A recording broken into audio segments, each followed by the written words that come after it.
Hey, magical experimenters, Taylor Ellwood here, and welcome to today's show. So, I thought that what I would talk about now is the topic around how to let go of expectations around results.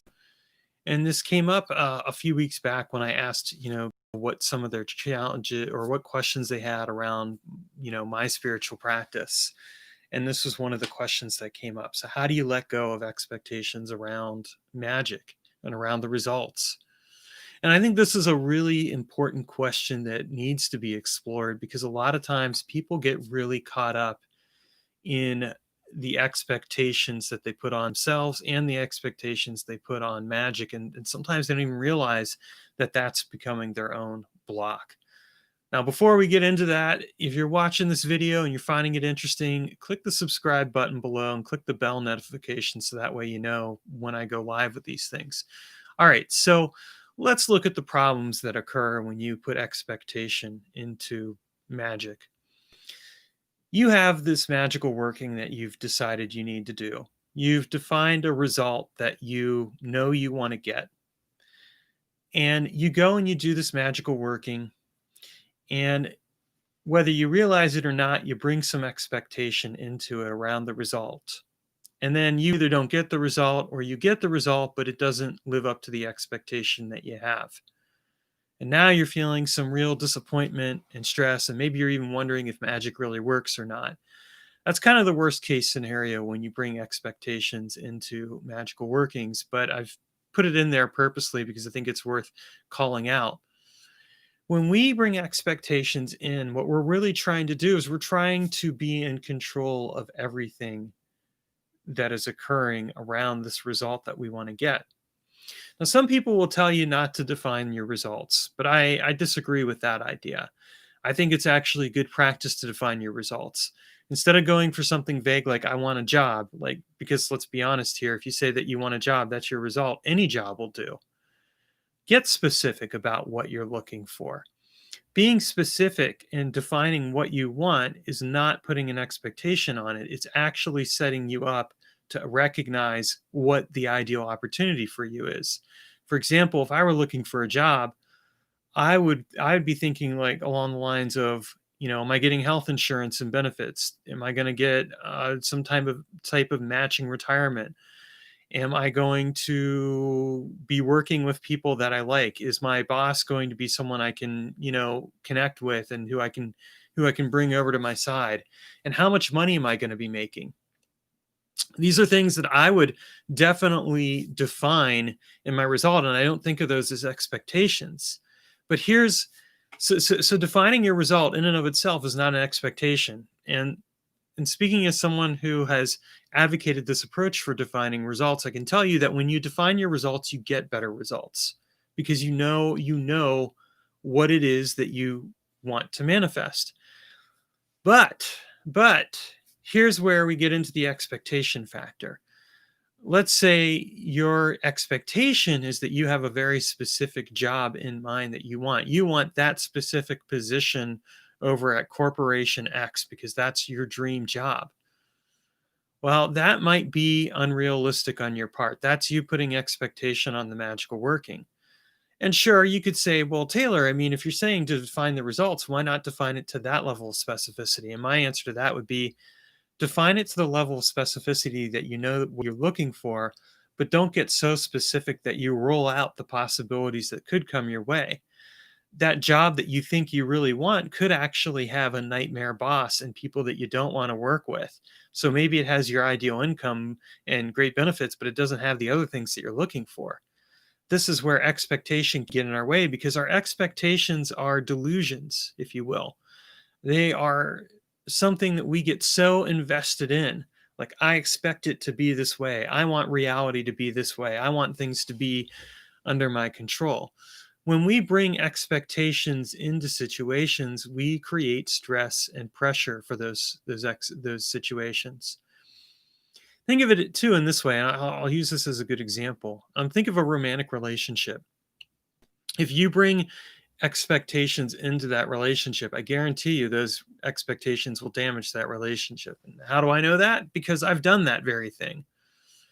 In my romantic relationships in the past, I have had certain expectations. And I remember having partners tell me, I felt like I had to live up to these expectations. Well, instead of letting go and being really present in the relationship, I would get hooked on what I wanted that relationship to be. Do you think I was authentically present with those people? Not at all. And so it's the same thing like with your magic.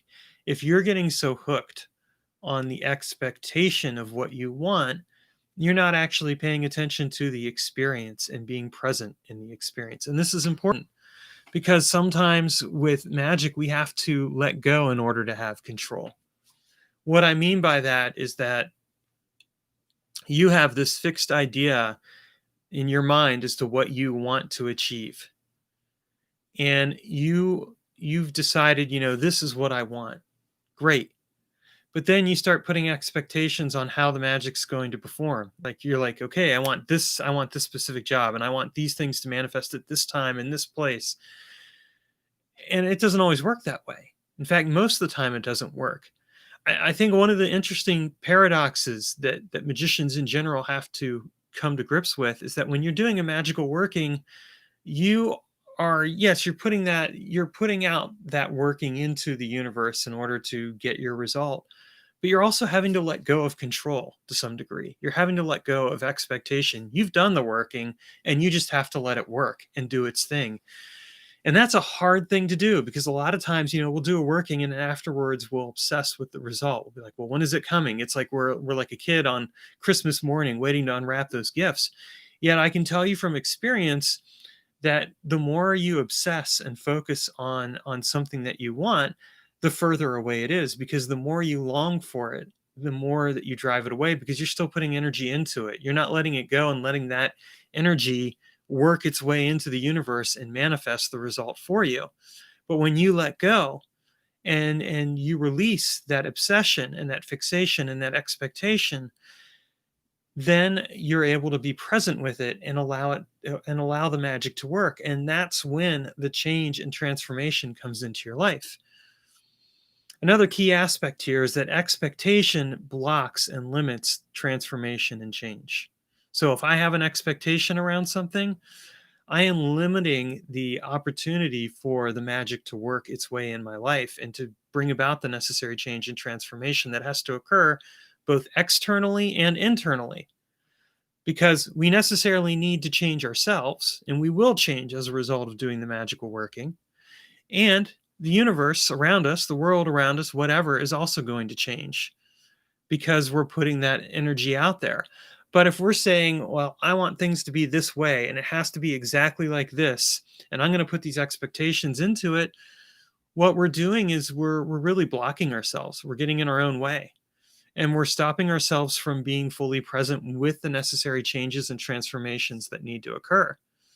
And I can tell you that successful magic is magic that is done from a place of recognition of the transformation that occurs. Like in my case, when I transform who and what I am with the magic, that's when I'm receptive to the changes that are going to occur in the world around me as well. Like if I want that job as an example, I have to be willing to make internal changes within myself as well, because I'm preparing myself for a new identity. Or if I want that romantic relationship, or I want something else along those lines, I have to be willing to change who and what I am in alignment with what I'm trying to manifest in my life. And if I'm not willing to make those changes, then things aren't going to work the way I thought, because the expectations are going to get in the way. The stresses and pressures that you put onto the situation and on yourself will make sure they get in the way. And this is something that as magicians, we need to think about very carefully. One of the things that I always recommend when you're doing magic and you're not necessarily getting the result that you're looking for is to troubleshoot the magical work that you're doing and ask yourself, like, how am I getting in my own way? Because 9 times out of 10, the reason your magic isn't working is because of you. It's not because of external variables. I mean, there are sometimes external variables that come along and get in the way, but the majority of times you're going to be your own worst enemy. And it can come up in through this in the form of expectations and stresses. It can come up in maybe finding yourself resistant to the change that you're trying to manifest. And of course, this can be actually a good call of awareness to yourself, because if you find yourself resistant toward actually manifesting the result that you want, then that's kind of like a time to do some real deep internal work and figure out, like, well, why am I resistant to this? If I really want this, why am I getting my own way? And sometimes we get in our own way because we're so caught up in our ideal expectations around how something ought to show up in our lives and how we want it to manifest, that we close the door on how it is actually manifesting.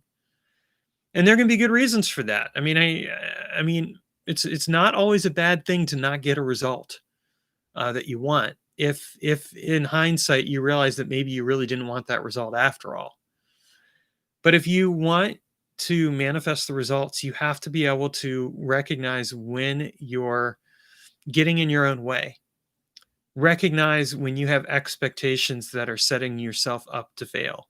Because if you can let those expectations go and focus on actually being present with the genuine change and transformation you want in your life, you're going to get a lot further ahead in your magical work, because you're going to change with the magic that you're working.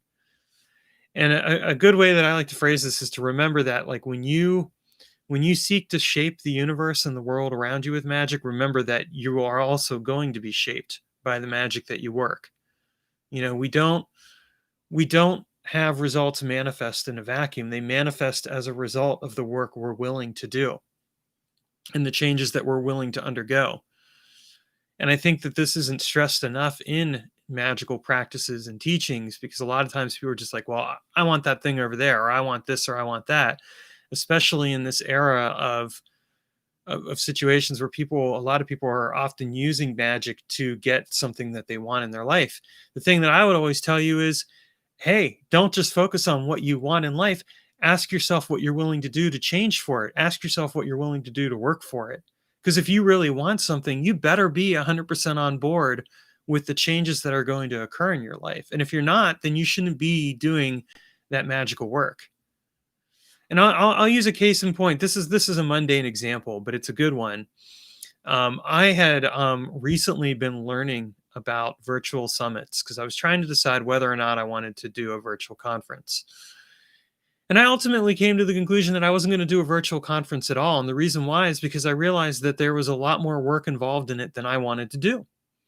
I would rather focus on creating classes and writing books and doing the other activities that I'm doing in my regular everyday life, because that's what I want to be doing with my life. I am where I want to be doing what I want to do. And I recognized I did not want to do that level of work. I did not want to bring that level of change and transformation into my life. And I share that with you because it is okay to decide that you do not want the necessary level of change and transformation that may accompany a result in your life. It is okay to recognize that. And I think that people don't say that often enough. So I'm saying that to you as a reminder to you that just because there's that shiny object or person or whatever in the distance that you think you want, really sit down and ask yourself, do I really want that change and transformation? And what expectations am I bringing into this? And if the expectations are unrealistic, let those go. Now, a way that you can let those go is you can feed them into your magical work. Like, if you have an expectation around something, recognize it and label it, and then turn it into a stream of energy, if you will, that goes into your magical working. That's what I do when I have expectations around results. I will basically turn those expectations into something that fuels my working, so that if I start feeling those expectations or thinking about them, I'll redirect it into the magical working so that it actually fuels the magical working, and at the same time let it go. And that's a good approach to take to it. But recognize these things and really ask yourself, do I want this change and transformation in my life? Do I want to change who I am in order to get what I want? If you do, then great. Then go ahead and do that work. And if you don't, then let it go. Or go back to the drawing board and figure out if there's a different way to do it that involves less work. It's okay to not go after that shiny thing you think you want. And I think, if people told themselves that a bit more often and really looked at put some forethought and planning into what they wanted, they would get better results because they wouldn't necessarily get caught up in trying to get all the things. Instead, they'd focus on figuring out what was really important to them and go after those things. If you know what's really important to you, you'll do the work because it'll be worth it and it won't even feel like work to you. But if it feels like work and it's something that you're like, oh my gosh, I don't want to put this much level of effort into it, magically or otherwise, then it's time to rethink what you're going for and be realistic with yourself. There's no shame in that. And in fact, if anything, it'll make you a smarter person than the majority of other people out there because most people never learn that lesson. So that's my thought on that. And in the next video that I'm going to share next week, well, one of the next videos I'm going to share next week, we're going to talk a bit more about this in relationship to an experiential model approach that we'll take to magic and why an experiential approach can be helpful in really gauging the progress and the progress of the results that we're getting. Anyway, take care and thanks for watching. And again, if you enjoyed this video, click the subscribe button and click on that notification bell so that way you get more of these. Take care.